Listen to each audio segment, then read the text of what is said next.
We usually think of fandom as just a fun hobby, right? Maybe a passing phase or, an innocent celebrity crush. But if you dive just a little bit deeper, you'll actually find this massive, highly organized machine.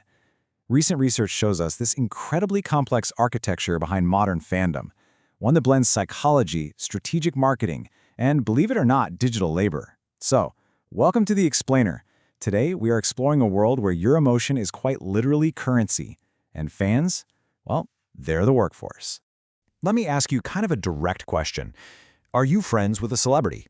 Think about your own scrolling habits for a second. When you see a post from your favorite actor, singer, or influencer, do you feel a tiny spark of connection? Like, do you know their dog's name, their favorite coffee order, or maybe how they felt after a recent breakup?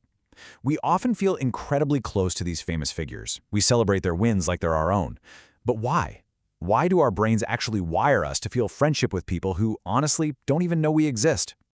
Well, to really understand the psychology of fandom, we have to start with a concept that was first defined way back in 1956 by researchers Horton and Wool. It's called the parasocial relationship, or PSR. Basically, it's a one-sided bond.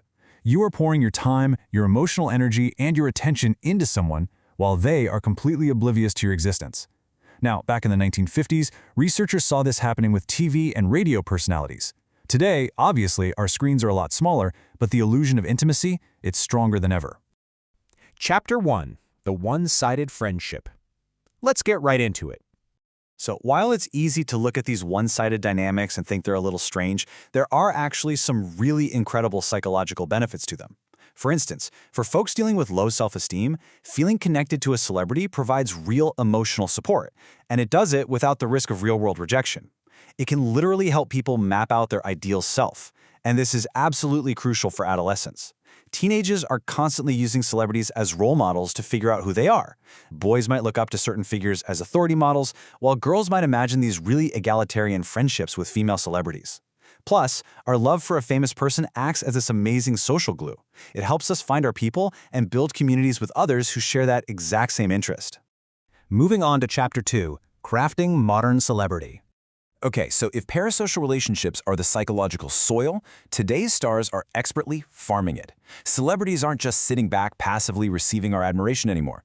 You can actually look at Irving Goffman's classic theory of self and see how perfectly it applies to the digital age here. Stars are actively constructing these online identities to encourage us to form collective communities around them. Look at an artist like Taylor Swift. Her strategic use of behind-the-scenes glimpses, inside jokes, and direct engagement with fans on social media, it masterfully manages her public persona and drastically deepens that parasocial bond. As researcher Farha Imtiaz pointed out in a recent 2024 study, social media platforms have completely transformed the whole celebrity-fan relationship. It's not just a broadcast anymore. It's not like watching a movie star on a silver screen. It's an interactive, super effective marketing tool. Every single like, comment, and story is a deliberate stroke in painting this illusion of friendship. And that illusion? It keeps fans engaged, intensely loyal, and ultimately more than willing to spend their money on concert tickets and merch. This brings us to Chapter 3, Rise of Data Fans. Now we're going to shift our focus from the West over to the East, because over there, this emotional connection has actually been weaponized into a massive, highly organized industry. To really wrap your head around the staggering scale of this ecosystem, just consider this one number. In 2020, China's entertainment and media market was estimated to be worth around $358.6 billion US. Yeah, and the driving force behind a huge chunk of that lucrative market, it's the idol industry. An industry completely powered by devoted fans whose emotional devotion has literally been turned into measurable, algorithmic data. To see the sheer execution power of this industry in action, let's rewind a bit to 2014. Former K-pop star Lu Han posted just 3 words on the Chinese social media platform Weibo. He just wrote, "I am home." That's it. But because of these organized fan networks, that simple little post generated over 1 million comments in just 149 minutes. Seriously, let that sink in for a second. This was not some organic viral moment. This was a highly coordinated effort executed by deeply motivated fans. And that brings us to a really crucial new definition for this explainer: data fans. So who are they? These are fans who have transitioned from being just casual supporters into literally functioning as an unpaid digital workforce. They deliberately generate online traffic and data, clicking, sharing, commenting, specifically to manipulate algorithms, intervene in digital charts, and essentially guarantee their idol's commercial success. Their devotion is no longer just a feeling, it's a highly organized form of digital labor. Chapter 4, The Hidden Fan Hierarchy. Let's look at how this is organized.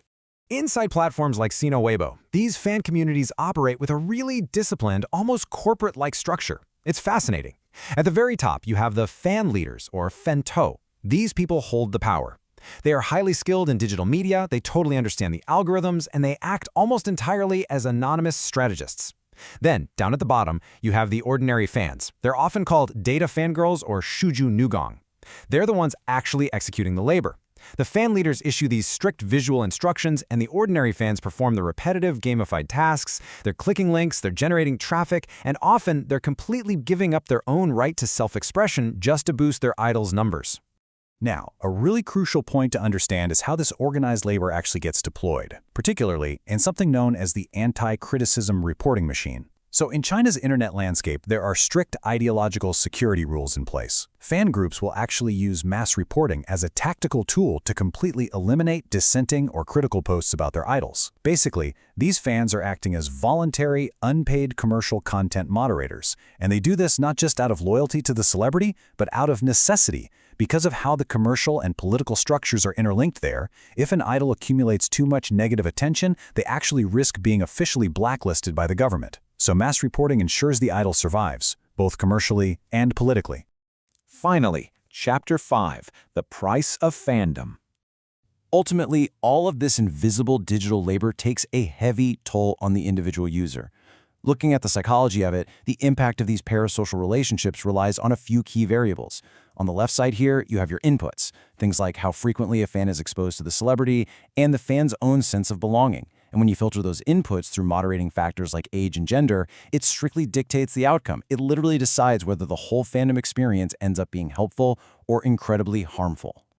So, fandom ultimately has this profound dual nature. On one hand, the positive impacts are immense. We're talking increased self-esteem, finding really positive role models, and getting to experience that genuine joy of seeing your community succeed when your idol tops the charts. But the negative psychological impacts can be just as severe. Fans can face deep mental health struggles like loneliness and depression, along with unhealthy, obsessive behaviors. And as we saw with the data fans, this dynamic can literally deprive individuals of their own voice and expression. It twists their genuine affection into an exploitable asset used for data mining. Which leaves us with a final, pretty vital question. Are we just devoted fans, or are we actually unpaid digital workers in a massive celebrity economy? The next time you double-tap a post, or fiercely defend an artist in the comments, or even just feel that warm glow of a parasocial connection, remember the architecture that's working right behind your screen. Your emotions are incredibly powerful, and in the modern digital age, they are the very engine of an industry. Keep that in mind, stay curious, and hey, thanks for exploring this fascinating topic with us on The Explainer today.